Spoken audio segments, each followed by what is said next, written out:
গণতন্ত্র, ন্যায় বিচার আর মানুষের অধিকার এই তিনটি শব্দের সাথে যার নাম ওতপ্রোতভাবে জড়িয়ে আছে তিনি বেগম খালেদা জিয়া। আপোষহীন এই নেতৃত্বের সুস্থতা আর দীর্ঘায়ু কামনায় দেশের বিভিন্ন প্রান্তে চলছে প্রার্থনার ঢেউ। তারই অংশ হিসেবে কুমিল্লায় আয়োজিত হল বিশেষ দোয়া মাহফিল ও কোরআন খতম।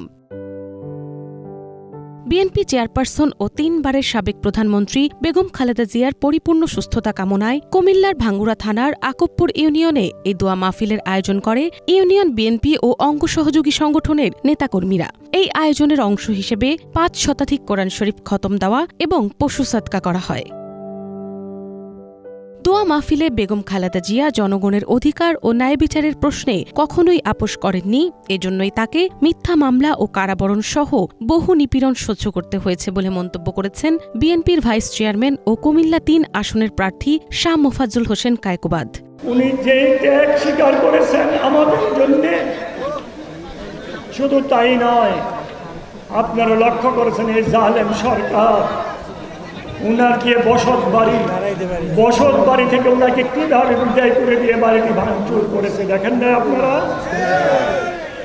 শুধু তাই নয়, ওনাকে মিথ্যা মামলা দিয়ে কারাদণ্ড দিয়েছে, জেলখানায় রেখেছে। উনি কিন্তু কোনো আপোষ করেন না।